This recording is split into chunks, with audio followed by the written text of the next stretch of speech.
So, when something major happens, you're going to have to take a journey of self discovery in order to grow from it.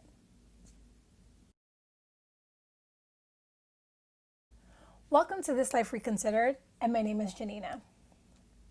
So, when I had been told that I'd had the stroke, that was the moment that a string of emotions were set in motion.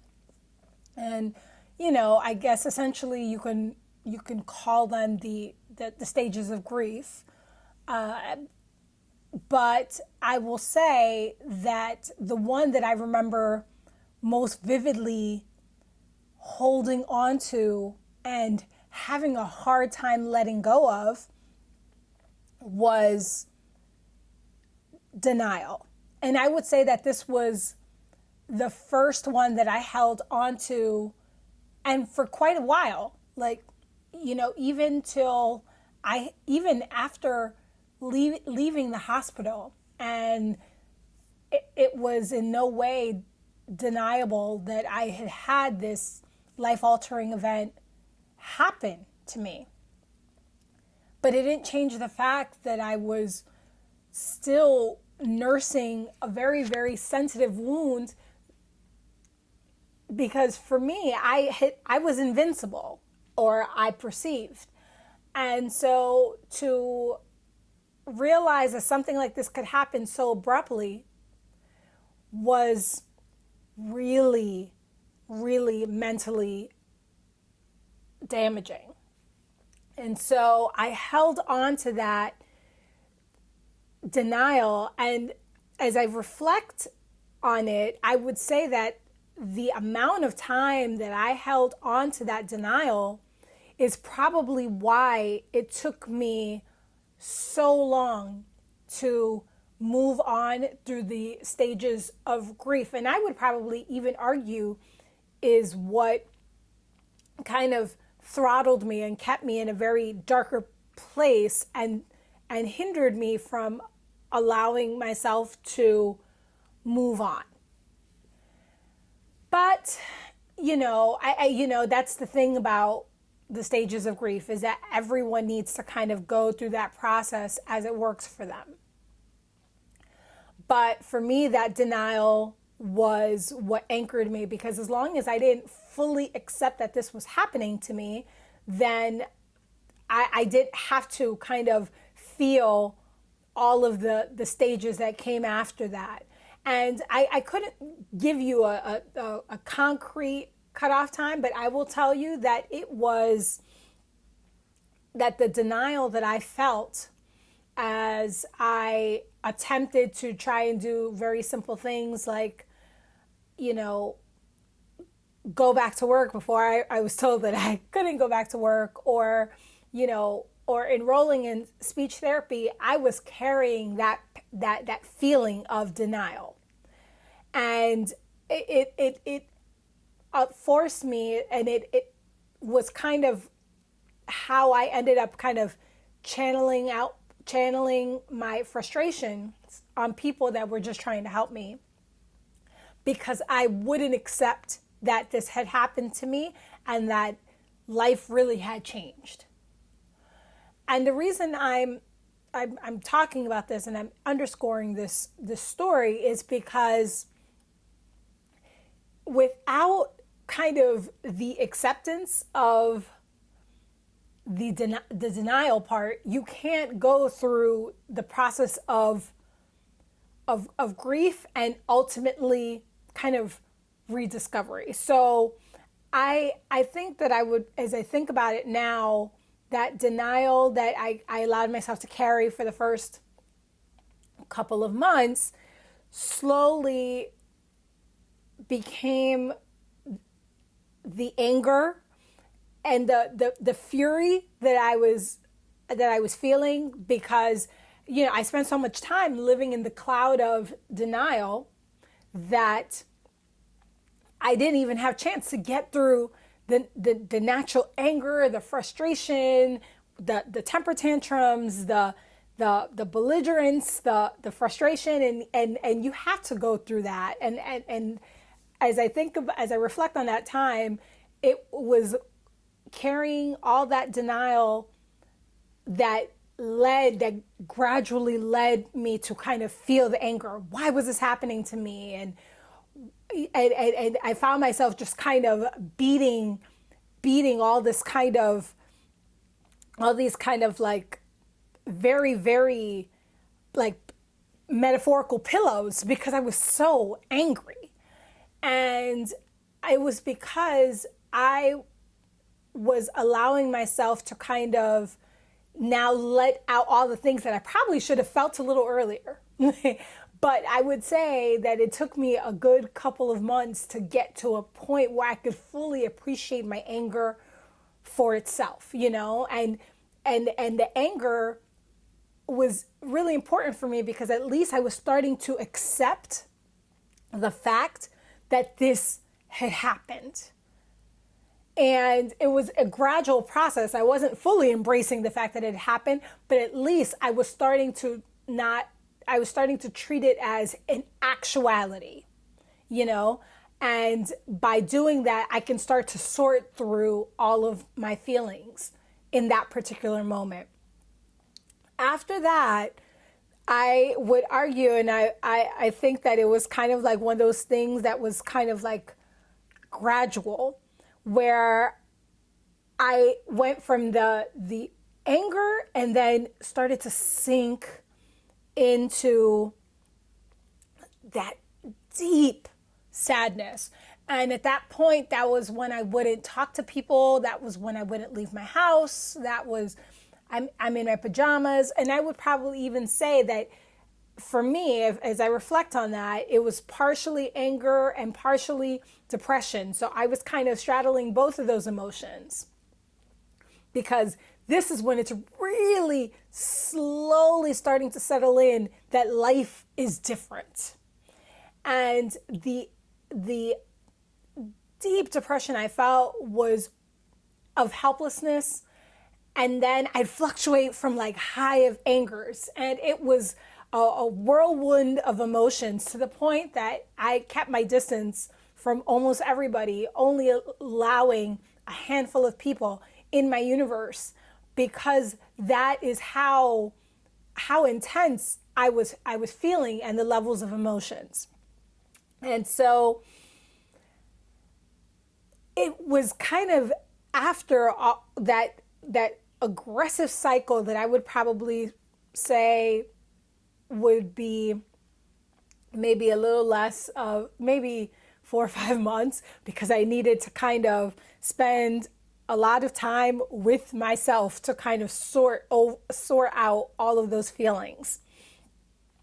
And I immediately ended up entering this point of like rationalizing, in which I started kind of like, okay, well, let me think through, if this happens, this had to happen, and I was looking for any justification to kind of try to make sense of the experience.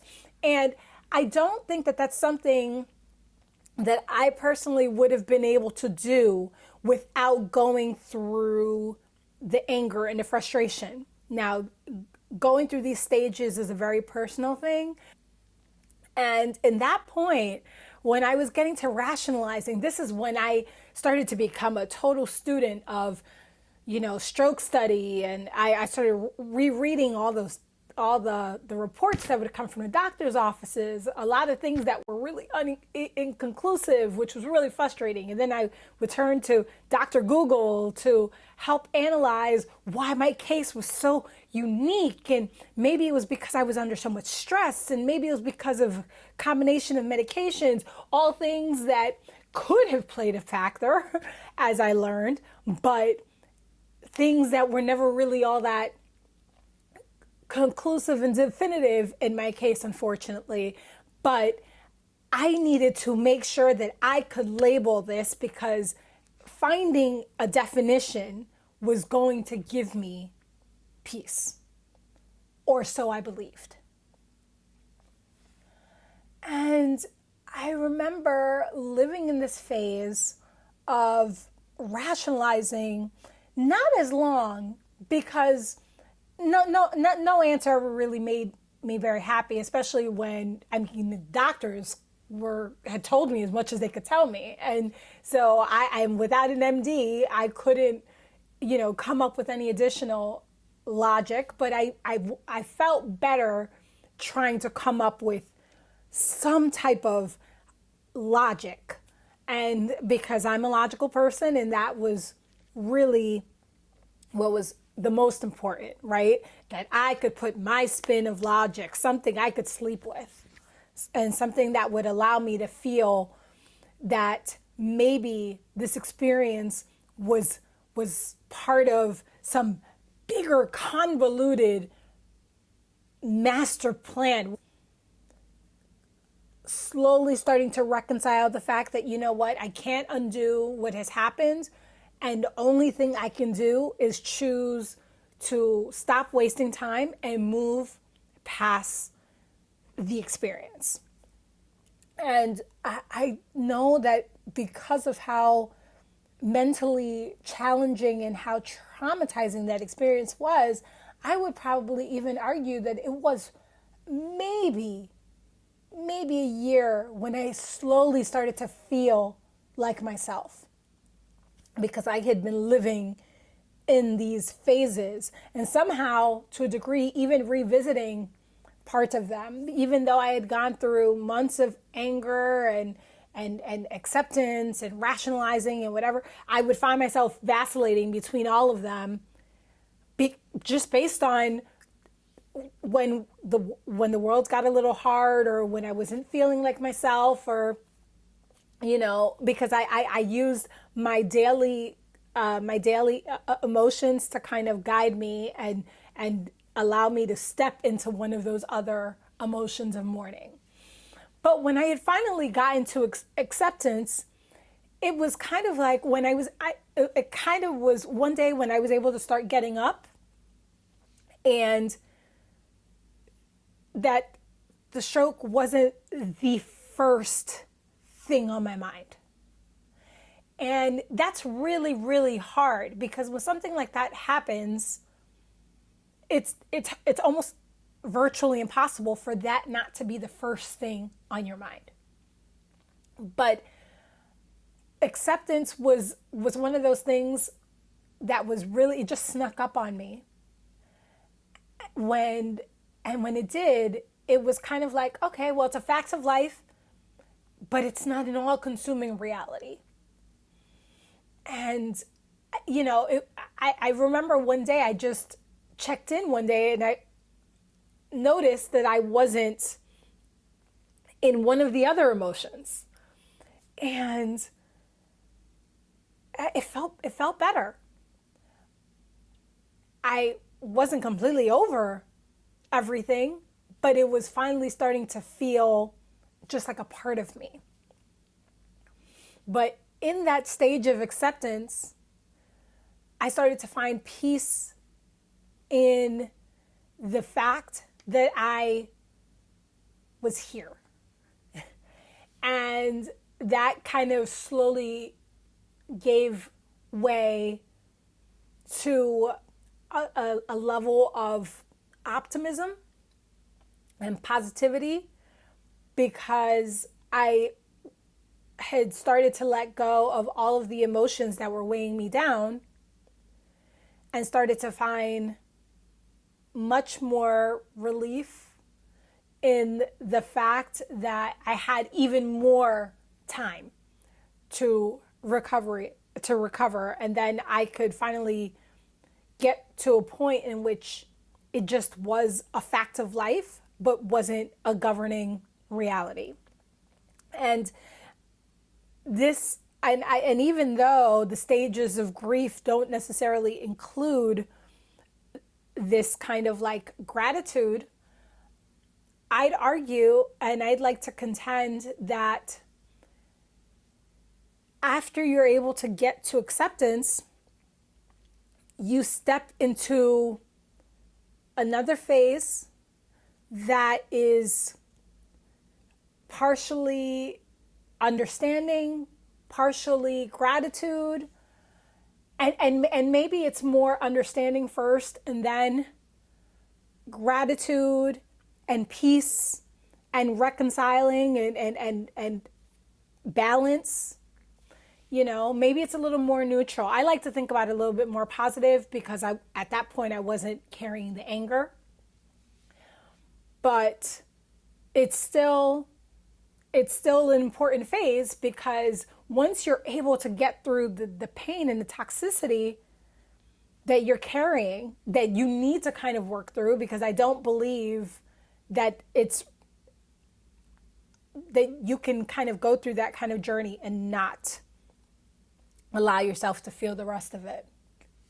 I guess this is partially a look at the stages of grief, but also to make a little bit of a case for the fact that after the stages of grief, there are the stages that don't get really addressed as part of a journey of rebuilding,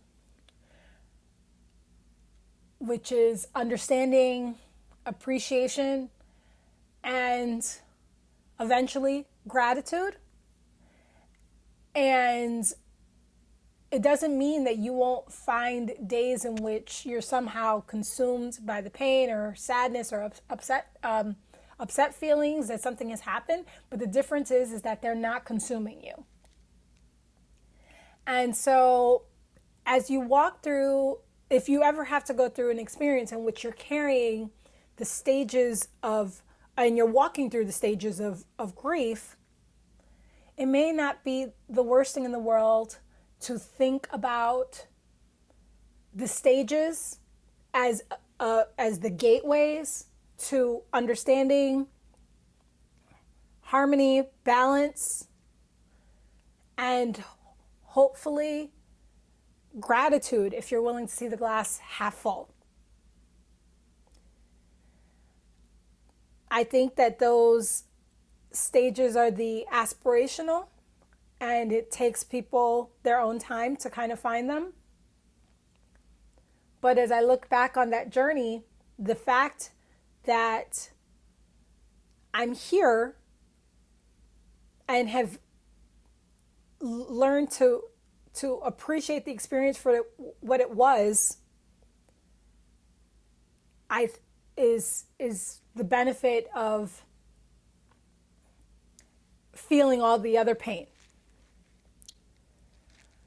So just a reframing of how I would like to consider the stages of grief.